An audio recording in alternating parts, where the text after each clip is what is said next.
Petugas keamanan membuang jenazah itu ke ruang terbuka. Aku hanya ingin pergi. Tubuh itu duduk dengan sendirinya. Pemandangan aneh ini mengejutkan lelaki tua itu.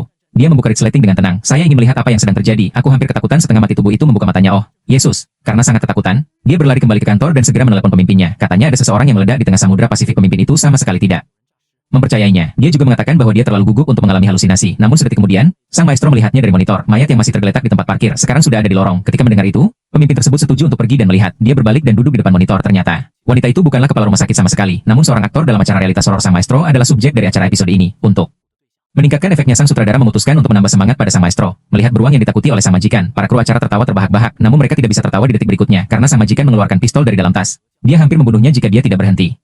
Xiao Mei bergegas mendekat. Sudah terlambat. Untungnya, sebelum sang master menarik pelapuknya, Xiao Mei tiba di lokasi kejadian. Jelaskan kepada sang maestro bahwa ini adalah sebuah pertunjukan besar. Tepat ketika pihak lawan terkejut, sutradara juga mengakhirinya dengan cerdas. Selangkangan sang majikan yang ketakutan setengah mati itu menjadi gila. Untungnya, dalam penyelamatannya episode ini tidak berantakan. Namun pada akhirnya, ini adalah pertunjukan yang bukan pertunjukan yang bukan pertunjukan. Namun pada akhirnya, ini adalah pertunjukan yang bukan pertunjukan. Namun pada akhirnya, ini adalah pertunjukan yang bukan pertunjukan. Namun pada akhirnya, ini adalah pertunjukan yang bukan pertunjukan. Namun pada akhirnya, ini adalah pertunjukan yang bukan pertunjukan. Namun pada akhirnya, ini adalah pertunjukan yang bukan pertunjukan. Namun pada akhirnya, ini adalah pertunjukan yang bukan pertunjukan. Ketika sang guru memberinya semangkuk air dingin, baru-baru ini ada topeng di internet. Mereka hidup dalam darah orang hidup. Dengan cepat menjadi viral di internet. Sang bos meminta saudara yang kuat itu untuk meniru gaya pria bertopeng tersebut. Hapus konten yang lebih sensitif daripada sekarang. Jika tidak, kru acara harus dibubarkan. Dalam menghadapi tekanan, kakak yang kuat hanya bisa berkompromi. Namun, pacarnya, Xiao Mei, memutuskan hubungan dengannya. Dia berpikir seluruh program ini terlalu mendadak. Takut akan kecelakaan yang tak terduga. Manfaatkan saja kesempatan ini untuk mengundurkan diri. Namun, sang kakak yang kuat memintanya untuk menyelesaikan episode terakhir. Karena saat itu adalah waktu untuk menggunakan orang-orang tersebut. Xiao Mei hanya bisa berjanji sebentar lagi, serial horor baru akan dirilis, dan sebuah rumah sakit jiwa terbengkalai telah dipilih sebagai lokasi syuting. Tempat ini hampir tidak memiliki dekorasi, dan suasana horor sudah terasa kental. Aktris baru itu juga sangat hebat, bahkan Xiao Mei pun takjub setelah berdandan sebagai hantu. Setelah semua persiapan, benda jahat itu muncul. Pria itu adalah Yuan Ding, yang tertarik dengan iklan rekrutmen dan datang untuk wawancara. Tim produksi program ini benar-benar tahu cara membimbing para pelayan, dan sambil membiarkan Xiao Mei berpura-pura menjadi perawat untuk merawat Yuan Ding, dia mengatur agar hantu itu berdiri di dekat jendela dan menarik perhatian pria itu, serta mengirim orang lain untuk menghentikan serangan tersebut. Ketika pria itu melihat ke jendela lagi, gadis itu sudah pergi. Kemana dia pergi? Ada seorang gadis di sana. Apakah dia pasien Anda? Belum ada anak-anak di sini, ya? Tak heran dia aktor senior. Xiao Mei dengan tenang mengantar pria itu ke kantor, bersiap untuk mengerjakan distribusi model palsu. Bagaimana saya bisa mengharapkan bahwa langkah selanjutnya akan sepenuhnya melampaui harapannya? Pria itu tampaknya sangat mengenal rumah sakit jiwa tersebut, dan dia masih menatap foto-foto lama itu. Xiao Mei merasa ada sesuatu yang tidak beres. Saat dia berjalan mendekat dan melihat ada juga seorang gadis kecil yang mirip di foto-foto tersebut. Apakah kamu mengenal gadis itu? Apa? Kamu memang agak usil. Yuan Ding tiba-tiba pergi, membuat Xiao Mei ketakutan dan kebingungan. Untungnya, saat itu, kakak yang menelepon dan meredakan suasana tegang. Xiao Mei hanya tahu bahwa roh orang mati tidaklah normal. Dengan marah, dia meletakkan telepon dan langsung pergi menemui kakak Qiang. Orang-orang yang tidak stabil seperti ini mungkin sesuatu yang mengerikan akan terjadi setelah merasa takut. Namun, saudara Qiang merasa bahwa ia telah mempermalukan dirinya sendiri. Mengabaikan halangan Xiao Mei, dia langsung memerintahkan Fatih untuk mengaktifkan mekanisme tersebut. Dengan senyum yang menakutkan, Yuan Ding tertarik pada koridor itu. Pada saat itu, sebuah bola menggelinding keluar, berhasil menarik perhatian pihak lain. Detik berikutnya, gadis hantu insen resmi muncul di siang bolong. Yuan Ding langsung mengejar melihat pihak lain yang terlibat. Saudara Qiang sangat gembira karena pertunjukan yang sesungguhnya akan segera berlangsung. Dia memerintahkan fotografer yang bersembunyi untuk bersiap-siap.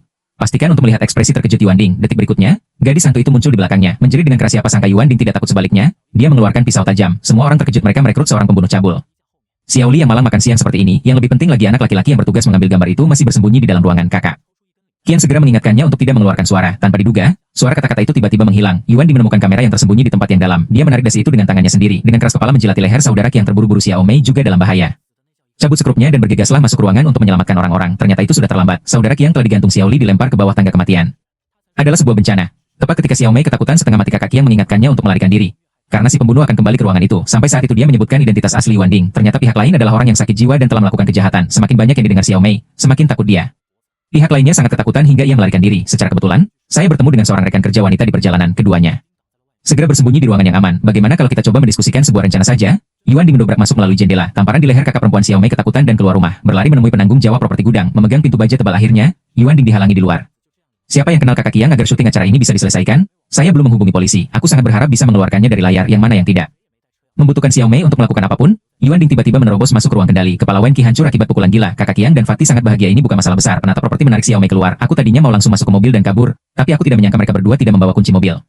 Penanggung jawab properti hanya bisa meninggalkan Xiao Mei di dalam mobil dan kembali untuk mengambil kunci. Hal ini dapat menghilangkan rasa gugup Xiao Mei dan membuatnya mengunci pintu mobil. Tanpa disangka, sedetik kemudian, Yuan Ding keluar dari barisan belakang dan membuat Xiao Mei terkejut.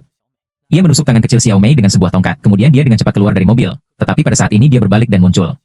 Si pembunuh sangat marah dan mengenakan headset lalu mulai memarahi petugas keamanan di dalam mobil. Ternyata dia adalah seorang aktor tua yang diundang oleh saudara Qiang. Barusan, semuanya hanya sandiwara. Sebenarnya, target sebenarnya adalah Xiao Mei, yang justru mempermalukannya di depan umum.